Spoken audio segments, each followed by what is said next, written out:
Hello and welcome to your fourth stimulus check update and fourth stimulus package update for Monday, July 19th. There is so much going on these days, and I want to keep you up to date with all the recent and most important news.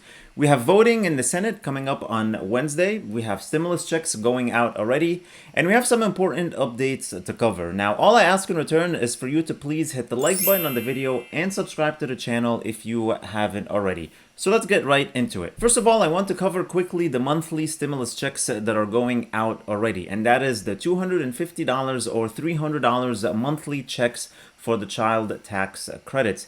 If you have children 6 years or under, you should have already received your first $300 check, and that is per child. And if you have children 6 and older, you should have already received $250 per child. These are fully refundable advance payments on tax credit, which are also known as stimulus checks. I know some people get confused when I say monthly stimulus checks and they say, that's not true, there are no monthly stimulus checks, what the heck are you talking about? But that's what a tax credit is. The last three stimulus checks you received, the $1,200, $600, and $1,400, these are all tax credits that are paid in advance, just like the child tax credits. So payments for the child tax credit already went out on July 15th, and about 90% of the 36 million families or so who are eligible for the payments received their money already by direct deposit. These payments will continue monthly until December, then you'll get the second half of your credit as a lump sum payment when you file your taxes next year in 2022. Now, if you had a child in 2021 or you need to make some updates on your status to receive those payments, the IRS will have a portal for that sometime late summer, so I'll let you know when that opens up and becomes available to you to use. Now, speaking of tax credit, a huge one that will benefit adults without children is the Earned Income Tax Credit.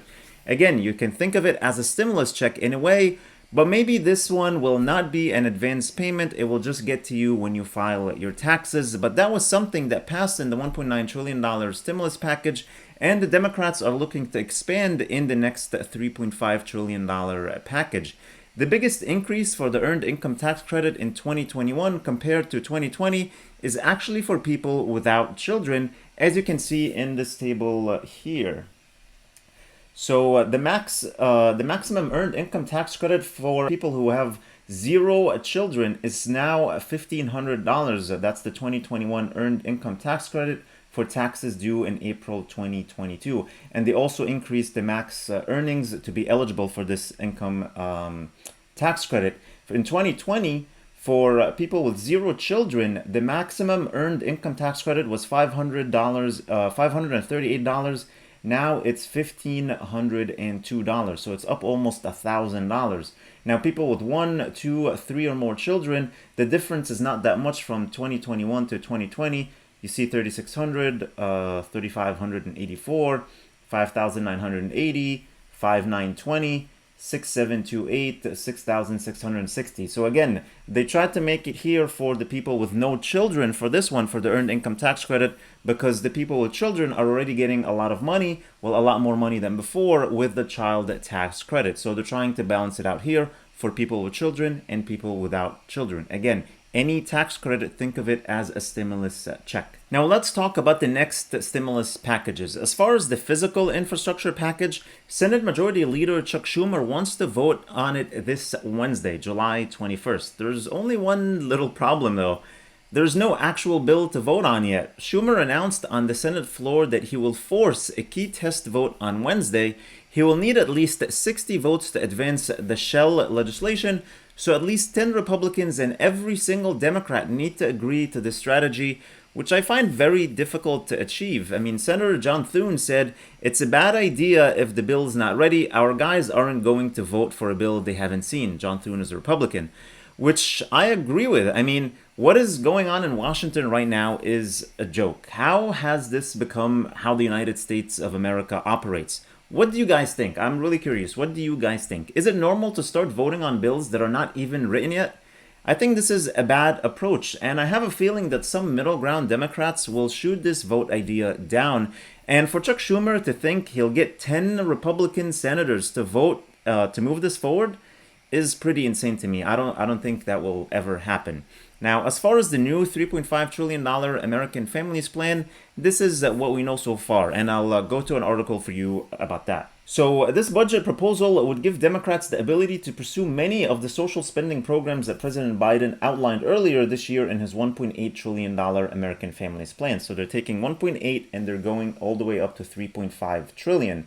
It would support spending on items such as universal pre-K, paid family and medical leave, and nutrition assistance, according to a senior Democratic aide. The measure also would allow Democrats to seek extensions of tax credit expansions established by the $1.9 trillion coronavirus relief law that Biden enacted in March. The relief law expanded 3 tax credits that benefit low and middle income households. The child tax credit, where money is already going out, that was only for 1 year. Now they're looking to expand it maybe 4 years, maybe permanently. We'll have to wait and see. And besides the child tax credit, also the earned income tax credit, so this will benefit people with no children, and the child and dependent care tax credit. There's also another tax credit that is beneficial for people who are taking care of dependents who are adult dependents, maybe a parent, an older relative, or someone like that. The aide said that the duration of those extensions and the spending programs would depend on their cost, as well as feedback from congressional committees. Many Democratic lawmakers want to make the child tax credit expansion permanent, though the cost of doing so is a significant obstacle. So again, that $300 or $250 per month child tax credit, they want to do it permanently. I don't know if they're going to do that, but at least the second option was to extend it for 4 years, maybe until 2025. So we're going to see what happens on that. Climate change is a major component of this $3.5 trillion. The budget framework would allow Democrats to pursue spending that aims to meet Biden's goals of 80% clean electricity and a 50% reduction in carbon emissions by 2030. The deal calls for funding clean energy tax incentives, federal procurement of clean energy technologies, and a clean energy accelerator. It also calls for funding for a civilian climate corps, which would create conservation jobs. Sanders told reporters Wednesday that this program is included in the deal so that a young generation can earn decent wages and get educational benefits in leading the effort to combat climate change. The climate-focused programs are in line with ideas that Biden proposed earlier this year in his $2.3 trillion American Jobs Plan, but were not included in the framework for a $1.2 trillion bipartisan infrastructure package. So we had a $2.3 trillion American Jobs Plan, which was more physical infrastructure, which now is reduced to the $1.2 trillion infrastructure package that is now bipartisan. And they took away a lot of the climate-focused stuff because we know that Republicans are not really into that whole climate change subject. Now, this $3.5 trillion package also aims to reduce Americans' healthcare costs. It would pave the way for Democrats to pursue adding dental, vision, and hearing coverage to Medicare, a top priority for many progressives. We know that Bernie Sanders is really pushing for this. It would also allow Democrats to bolster expanded Obamacare subsidies, expand Medicaid in states that have not already done so, and lower patient spending and prescription drugs. The length of healthcare programs would depend on their cost and input. So again, the length of all these programs will depend on how much money it will cost. So we'll see about that. Wealthy Americans, corporations would face tax increases. The tax issue, that can be for a whole other video, but they want to do much of the spending would be offset through tax increases on corporations and high-income individuals, as well as by strengthening tax enforcement. The framework would bar the reconciliation bill from including tax increases on individuals making under $400,000 annually, reflecting a pledge Biden first made on the campaign trail. It also would prohibit tax increases on small businesses and family farms. Some Democrats from agricultural-heavy areas have raised concerns that Biden's proposal to tax capital gains at death would impact those groups. That's obviously a very bad tax proposal.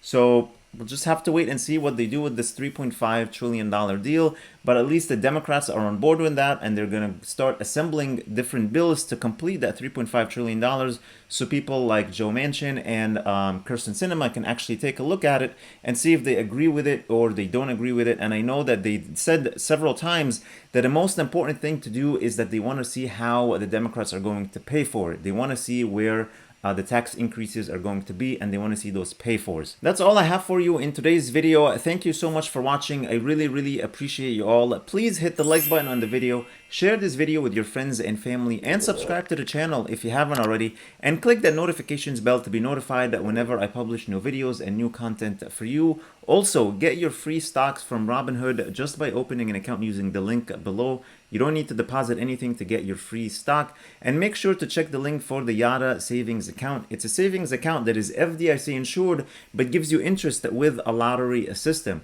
If you use the link below, you'll get 100 tickets when you deposit as little as $25 for a chance to win up to $10 million. Then you'll get a weekly ticket for every $25 that you deposit. Finally, don't forget to get your free stocks from Webull when you deposit only $100, which is just like cash. You can take it out anytime you feel like it. All the links are in the description below. Please stay safe, stay healthy, and I'll see you in the next video.